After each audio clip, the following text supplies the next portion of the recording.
Let's listen to a beautiful story in today's video. A true tale of love involving a female Jinn. This story goes back to a time when most villages had no electricity. People used lanterns or oil lamps for light. It's about a small village, consisting of just 18 to 20 houses. There was a mosque and a madrasa. At the center of the village was a well, known for its sweet and cool water, which stayed cold even during the hottest days. The village houses were made of mud, but the people had big hearts filled with love. No one ever refused to help another. Their livelihood came from farming on land a little distance away. They kept the village neat and clean, surrounded by lush greenery that made it even more beautiful.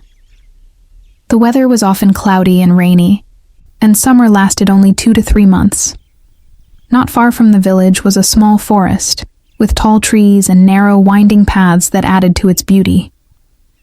Because the village was slightly elevated, rainwater never gathered there. This story revolves around a young and graceful cleric named Jamil. He was not married, and always looked at women with respect, which made him highly respected. He also taught the Quran to the children. He had knowledge of herbs, and would treat minor illnesses with natural remedies. The little money he earned from this sustained his simple life.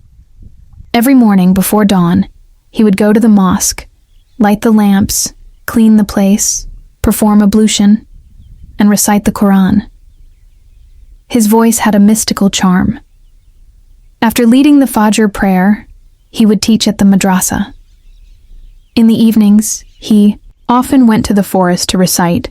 When asked why, he would say, "Reciting God's words in this beautiful place gives my heart peace." One day, while reciting in the forest, he heard a sound. At first he ignored it, but the sound continued. When he followed it, he found a beautiful deer, injured and weak. He quickly searched for a plant, plucked some healing leaves, and gently placed them on the wound. Holding them carefully, he comforted the deer until it stopped making noise. When he removed the leaves, the deer sprang up and ran off. He thanked God for helping a speechless creature through him. He wondered how the deer ended up in that forest. As usually, only birds were seen there. He consoled himself by thinking maybe it had come from another nearby forest. The next day, something strange happened.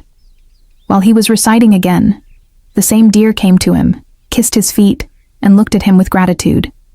She stayed close to him the whole time. When he stood up to leave, the deer quietly went away. From then on, this became a daily routine. Whenever he visited the forest, the deer would come to greet him. He even started bringing food for her. Then one day, the doe didn't return. Maulvi Sahib searched for her everywhere, but eventually resumed his recitation. As he was reciting, he sensed a strange and pleasant fragrance around him, followed by the sound of a girl laughing. When he got up to check, no one was there. He finished his recitation and returned to the village. Zubair, who lived in the same village, came running to him early the next morning, visibly shaken. "Maulvi Sahib, please save my child." "What happened to your son?" Maulvi Sahib asked. "I don't know. Please come and see for yourself." Maulvi Sahib gathered some necessary medicines and rushed to Zubair's house with him. His 11-year-old son lay unconscious on the bed, his skin turning blue. "What happened so suddenly?" Maulvi Sahib asked. Zubair replied, "The children were playing in the neighborhood. Suddenly he ran home and collapsed at the door." Maulvi Sahib examined the child closely and realized he had been bitten, perhaps by a venomous insect or creature. He recited healing prayers, but there was no effect. Lines of worry appeared on his forehead. He asked everyone to leave the room and began reciting the Holy Quran, praying earnestly to the Almighty for a miracle. Suddenly, he sensed that same sweet fragrance from the forest. Then, miraculously, the boy opened his eyes and called for his mother. Tears filled Maulvi Sahib's eyes, and he thanked the Lord for his mercy. He then told the family the good news and handed them some herbs, instructing them to give it to the child every hour. Allah will grant him complete healing, he said. That evening, as Maulvi Sahib was reciting in the forest again, he smelled the same fragrance and saw a distant shadow slowly rising into the sky. The next morning, as usual, he reached the mosque before Fajr, dawn, and was surprised to find the lamps already lit and everything perfectly cleaned. That same scent filled the air again. He looked around, but saw no one. After teaching the children at the madrasa, he returned home, and was shocked again. The delicious aroma of freshly cooked food filled his home. When he looked in the pot, he saw steaming hot curry and fresh bread, as if someone had just made them. Maulvi Sahib immediately started a recitation and said aloud, "Whoever is here, reveal yourself." At that moment, the familiar scent filled the air again, and a white figure slowly appeared, gradually transforming into a beautiful girl. She was dressed in white, with blue eyes, long black hair, and rosy lips, like a fairy from paradise. Maulvi Sahib was mesmerized and asked, "Who are you? What do you want?" "I'm a Jinn," she replied softly. "Since the day I saw you, I've fallen in love with you. The doe you once saved, that was me. Your kindness and compassion touched my heart, and I couldn't stop myself. I've fallen deeply in love with you. You may be surprised to know, I am 200 years old. I've known your family since the time we Jinns lived in this village in human form. Back then, a wicked man tried to harm me, but it was your great-grandfather who saved my life. Since then, I've been serving your family from generation to generation, and when I saw you, I could no longer control myself. I fell into the chains of your love." "But how can that be?" Maulvi Sahib asked. "I am a human, and you are a Jinn. How can you fall in love with me? Why not, Maulvi Sahib? Allah has placed the emotion of love in every creature's heart. I didn't just fall in love with you. I also wish to marry you. Don't worry. No one except you will ever see me. I will always stay with you. I just need some time. It's not good to rush into any decision, especially when it involves a Jinn woman. What's your name?" "You can call me Neelam," she replied, looking at Maulvi Sahib with thankful eyes, and then disappeared. That evening, Maulvi Sahib didn't go to the forest. That night it rained heavily, and the wind was also very strong. Maulvi Sahib, sitting in the dim light of a lantern, was thinking about what had happened that afternoon. Should I accept what she said? He thought about every aspect. Her love is pure, and there's no selfishness in it, he thought. But how can this marriage be possible? And what will be the result? He couldn't think further, so he began reciting the Quran and prayed. "Oh, Allah, you have always helped me. Please help me in this difficult decision." After the prayer, he fell into peaceful sleep.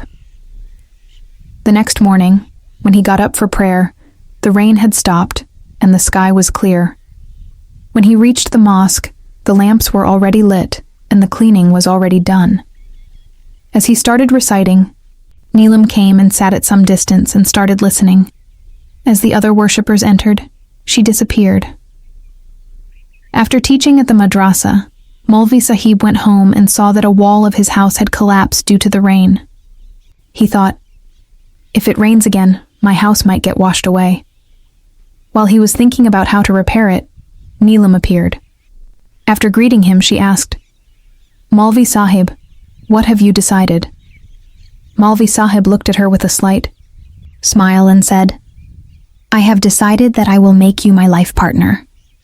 Her face turned red with happiness and shyness. She looked very happy, like she had found a treasure. Then she looked at Maulvi Sahib and saw that he seemed a little worried.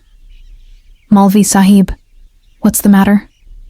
"Worry doesn't suit your beautiful face," I was just thinking about how to repair the house, he said.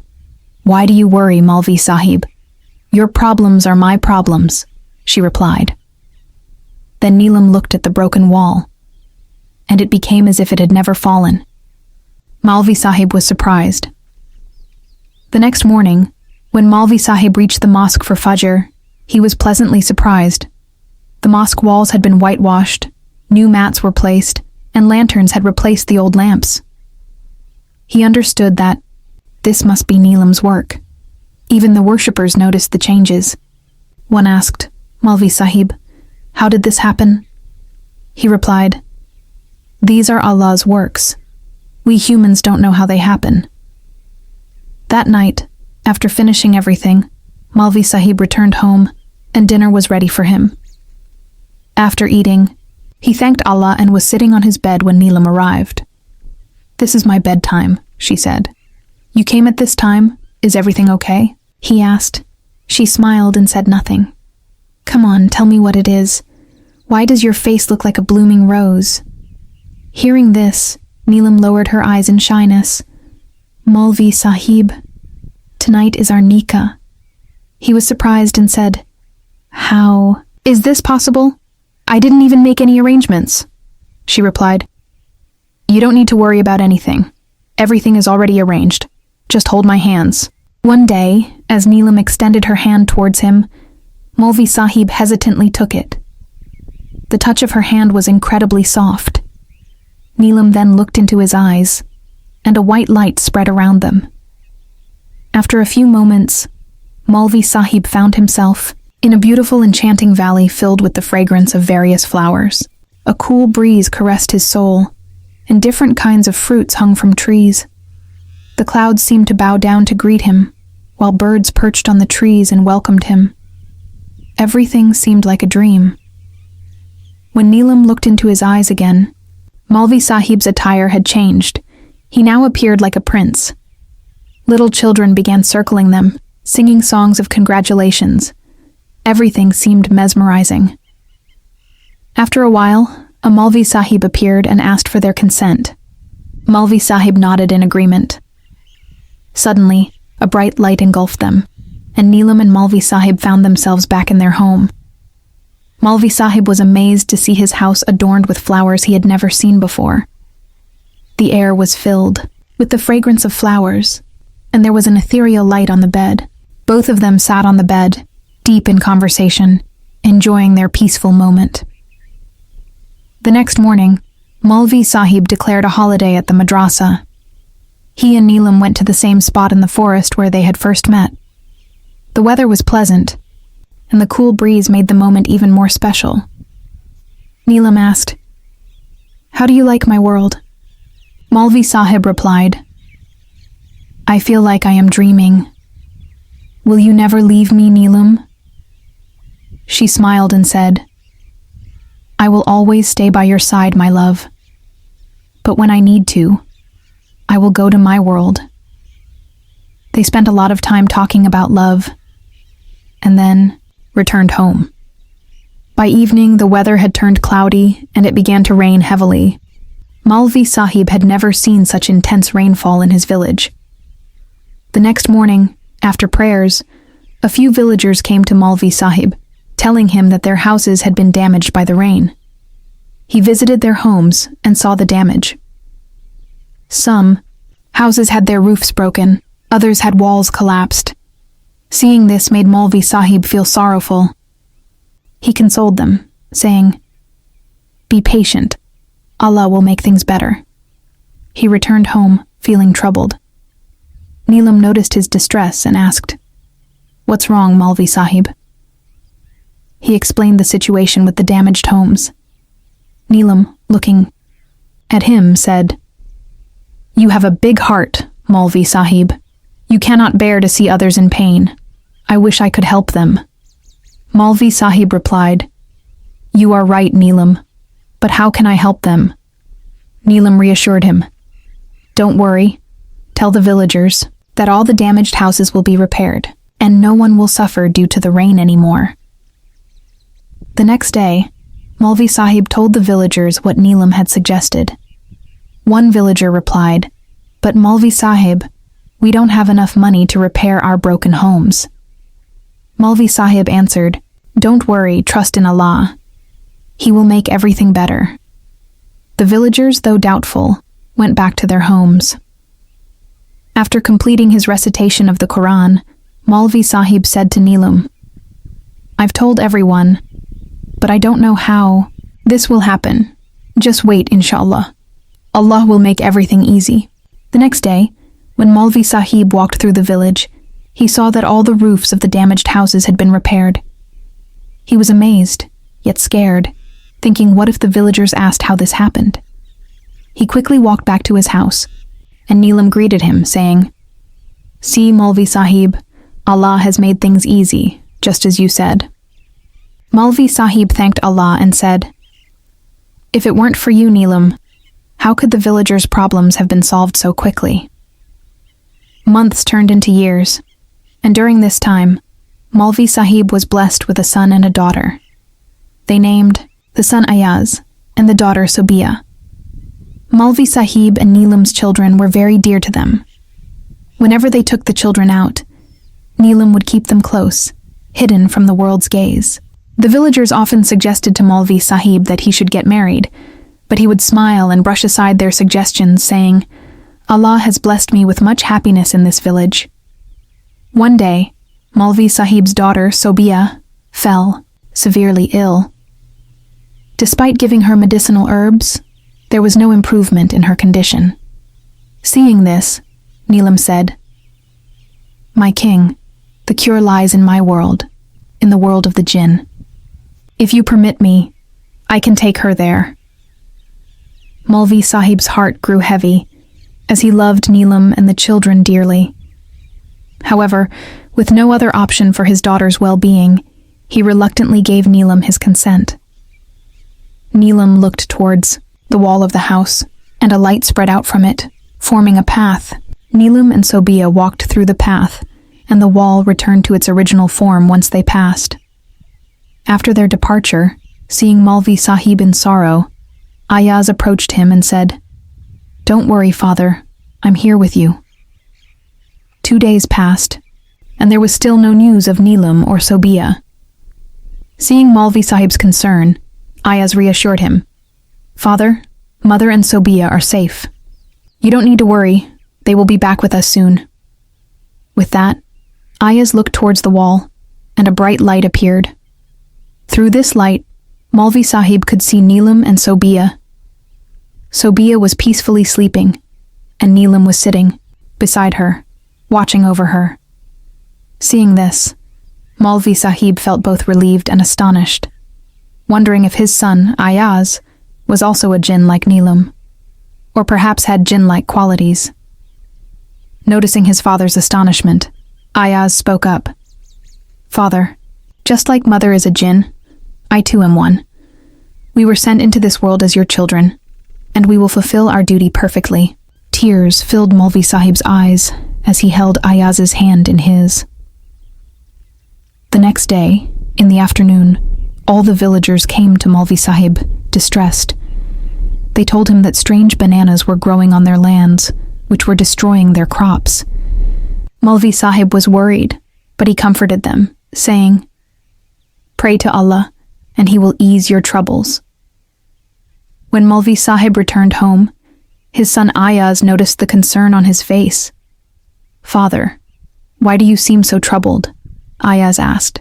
Maulvi Sahib did not respond to him and got busy with reciting the Quran. He prayed tearfully to Allah, "O Lord, we are sinful servants. You are the helper in the problems of these villagers. O Lord, make their difficulties easy for them." Hearing this, Ayaz came to him and said, "Father, don't worry, Allah will be your protector." Saying this, Ayaz also began reciting the Quran. After a while, he closed his eyes, continued reading, and then opened his eyes, saying, "Father, please bring a bowl of water from the village well." Maulvi Sahib did as he was instructed. Ayaz recited some prayers and blew over the water, saying, "Put the water back into the well and tell the villagers to sprinkle it on their fields before Maghrib, sunset." If Allah wills, their troubles will be alleviated, Maulvi Sahib instructed the villagers, and they followed the advice as Ayaz had said. The villagers collected the water from the well and sprinkled it over their fields, rushing back to their homes. They were all anxious, wondering what would happen next.